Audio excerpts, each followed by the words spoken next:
Hey, English learners. Welcome back to the English Leap podcast, your go-to English podcast for learning English step by step in a fun and simple way. I'm Erin. And I'm Evan.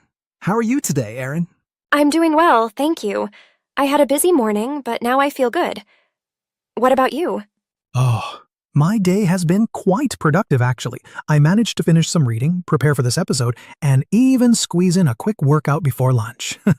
It was intense, but rewarding. Whoa, Evan. Don't scare me with your English level already. Slow down. Oh, sorry, did I sound too advanced? Yes. Remember, our learners are with us. We can't start at full speed. You're right. Wait. What if we make this into a fun challenge? A challenge? That sounds exciting. Tell me more. Okay, here's the game. We'll talk about just one topic, our daily life, something as simple as talking about our day. But here's the twist. We won't stay at just one level. We'll begin simple with B1 English. Then we'll step up to B2, move higher to C1, and finally reach C2. And with each step, it gets tougher. Oh, wow. That really makes me wonder. How many of our listeners can survive till the end? Exactly. Because it's not just tougher in the words we use, but also in the speed of how we speak. It's like riding a roller coaster. The higher we go, the faster it gets. So, Hold on tight. no screaming aloud. Yes, that's the fun part. So, listeners, when this episode ends, comment below and tell us, I survived till B1, or B2, or C1. Or maybe, I survived till the very end, C2. And we'd really love to see your answers. It helps us know how far you made it, and it makes the challenge even more fun. And before we dive in, just a quick note. This episode is a little different from our usual ones. It doesn't come with a PDF guide or Crystal's vocabulary breakdown. Right, because today's episode is not a lesson, it's a challenge. It's all about testing yourself and seeing how far you can go. So don't go anywhere. The fun is just getting started. This is like a game, a podcast, and a growth challenge, all rolled into one. Exactly. So, are you ready? Mm-hmm. Let's begin the challenge. All right. Level 1. B1 English. Let's keep it simple, but not too simple. I'll start. I usually wake up at 7 o'clock in the morning. When my alarm rings, I sometimes feel tired and want to stay in bed, but I know I will be late if I don't get up. So, I get out of bed and go to the bathroom.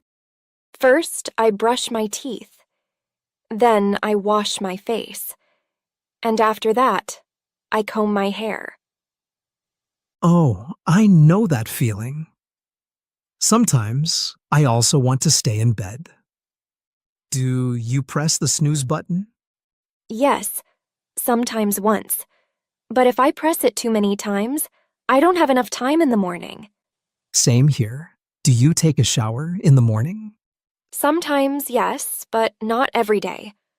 I usually prefer to take a shower in the evening because it helps me relax after work. When I shower at night, I sleep better. What about you? I always take a shower in the morning. I wake up at 6:30, a little earlier than you, and after brushing my teeth, I go straight to the shower. A shower makes me feel fresh and ready for the day. That's nice. After I finish in the bathroom, I go to the kitchen and eat breakfast. I usually eat bread and eggs. Sometimes I also eat fruit, like a banana or an apple, and I drink tea. That sounds healthy. Do you eat breakfast every day? Almost every day. If I don't eat, I feel very hungry later in the morning. I understand. For me, breakfast is very important too. I usually eat bread with cheese, or sometimes rice, and I always drink coffee. I really like coffee in the morning. Yes, I know. You love coffee. How many cups do you drink? Usually 1 cup. But if I feel very sleepy, I drink 2. Coffee gives me energy. Without coffee, it's hard for me to start working. Oh no, Evan without coffee? That would be a problem. Yes, that's true.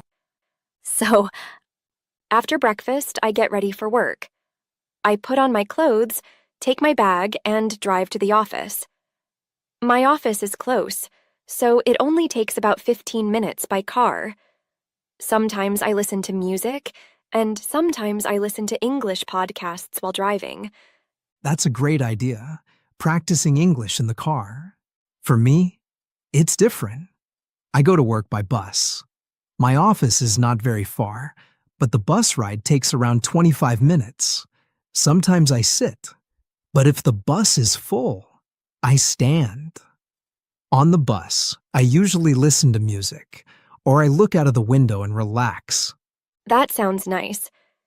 Do you ever meet people from the office on the bus? Yes, sometimes. Last week, I saw Sarah on the bus. She was reading a book and didn't see me at first. That's so Sarah. Always reading. Yes. And when I arrive at the office, I say hello to my team. Then I sit at my desk and check my emails. There are always many emails waiting. Same for me. When I arrive, I sit at my desk, open my laptop, and check emails first. After that, I read messages from my team and make a simple plan for the day. Very good. I also start with emails. After that, I write reports. And sometimes I have a short meeting with the team in the morning. Morning meetings. They can be busy, but also helpful. Yes, sometimes busy, but I don't mind. So that was our morning and work routine in B1 English. Wake up, wash, eat, travel, check emails, talk to coworkers. And that's the end of Level 1, B1 English. So, did you survive Level 1? If yes, good job. Stay with us, because the next level, B2, will be a little harder. Welcome to Level 2, B2 English. Now, the sentences will be a little longer and we'll give more details. Let's talk about our afternoons. Good idea. In the afternoon, I usually have lunch at the office cafeteria. I often eat with my team because it's nice to take a break together and talk about something other than work. Sometimes we discuss movies or weekend plans, which makes the atmosphere more friendly. After lunch, however, I often feel a little sleepy, especially if I eat rice or pasta. That heavy food makes me feel slow. To fight this, I try to drink some water or go for a short walk because it helps me stay focused on my tasks. That happens to me too. After lunch, I sometimes feel low energy, and it's difficult to concentrate. To avoid that, I usually prefer to eat something light, like a salad or a sandwich. It helps me stay awake in the afternoon. And honestly, I don't like feeling sleepy when I still have important work to finish. Do you eat in the cafeteria too? Not always. Sometimes I eat there with the team, but often I bring food from home because I think it's healthier and also cheaper. When I bring my own lunch, I know exactly what I'm eating, and I don't have to wait in line. That makes sense. For me, afternoons are usually busy. I often have meetings with my team, and sometimes the meetings are long. After that, I feel both tired and satisfied, because at least we finish important work. I don't like long meetings, but they are useful for solving problems. Yes, afternoons can be busy for me as well. I usually work on coding tasks, and sometimes I have a lot to do. When that happens, I try to make a small list of things I want to finish before the evening. Making a list helps me stay organized, and I feel motivated when I can cross things off one by one. That's a good idea. Do you sometimes get distracted? Oh, yes, many times. Sometimes I check my phone or a coworker comes to talk to me. After that, it's hard to focus again. Sometimes I even forget what I was doing. I know what you mean. Distractions are everywhere.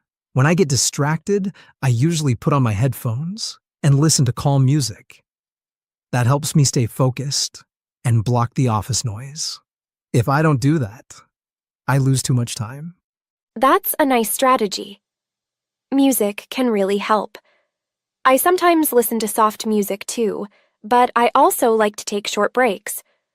When I walk around for 5 minutes, I come back with more energy. Yes, small breaks make a big difference. Without them, the afternoon feels too long. Exactly. So that's our afternoon routine in B2 English. We talked about lunch, meetings, work, distractions, and even strategies to stay focused.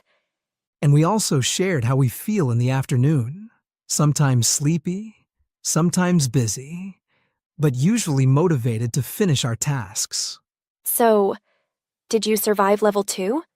If yes, wow, you made it this far. Welcome to the advanced zone. From here on, we'll speak faster, add idioms, and dive into deeper ideas. Many learners give up at this stage, but not you, right? Stay sharp. Let's see if you can survive C1. All right, now the challenge steps up. At this level, you'll hear more complex sentences, natural expressions, and deeper reflections. Let's talk about how we usually spend our evenings. Sounds good. In the evening, after finishing work, I often feel mentally drained, but I try not to collapse straight onto the sofa. Instead, I usually push myself to go for a walk, or sometimes to the gym. It's amazing how exercise, even a short session, helps me recharge both my body and my mind. You know the saying, a healthy body supports a healthy mind. After that, I have dinner, which usually feels like the reward for getting through the day. That's true. Exercise can change your mood completely. For me, evenings are mostly family time. I drive home from the office, and to be honest, traffic is often heavy and stressful. However, the moment I reach home and see my family, that stress just melts away. We have dinner together, and I think that simple act of eating with loved ones is one of the best ways to relax after a busy day. Absolutely. Sharing dinner can be very comforting. What do you usually do after dinner? I often read. Reading helps me unwind, and sometimes I get so absorbed in the story that I forget about the time. Time really flies when I'm enjoying a good book. On some evenings, I also write in my journal. I reflect on my day. What went well, what I could have done better, and what I want to focus on tomorrow. It's almost like having a conversation with myself, and it helps me stay on track with my long-term goals. That's an excellent habit. I sometimes do that too, but not regularly. When I take time to reflect, I realize that even small achievements matter. Sometimes, I write down 3 things I'm grateful for, and it shifts my perspective from stress to appreciation. I love that idea. It's true. Gratitude can completely change how you see the day. And I agree with you. Evenings aren't only about rest, they're also about preparation. If I don't plan my evening well, for example, if I stay up too late scrolling on my phone, then the next morning feels unproductive and rushed. Yes, I know exactly what you mean. That's why I try to call it a day at the right time. If I keep working into the late evening, I feel like I'm burning the candle at both ends. And then, I lose energy for the next day. But when I stop at a reasonable hour, I can start the next morning with fresh energy and clear focus. That's a great point. It's about balance. Sometimes people think being busy all the time is good, but in reality, if you don't rest properly, you lose both quality and motivation. Exactly. For me, evenings are like the bridge between work and rest, a chance to slow down, reflect, and prepare for the future. Without that bridge, I would feel like every day just blurs into the next. That's beautifully said. So, this was our evening routine in C1 English. We talked about exercise, family, reading, journaling, gratitude, and even balance.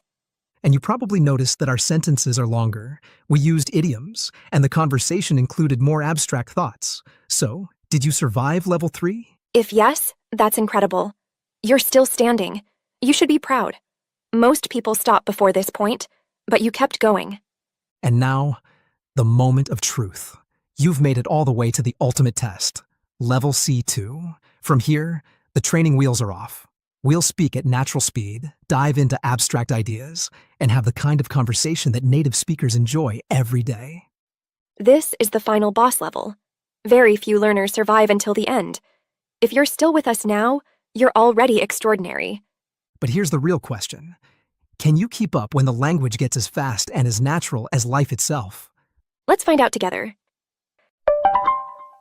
Welcome to Level 4, C2 English. This is the summit of the challenge. If you're here, congratulations. You've reached the highest point. At this level, the language will sound more natural, more intricate, and yes, a little philosophical. So listen closely, stay sharp, and challenge yourself to hold on until the very end. If you can survive C2, you're already standing shoulder to shoulder with advanced English speakers around the world.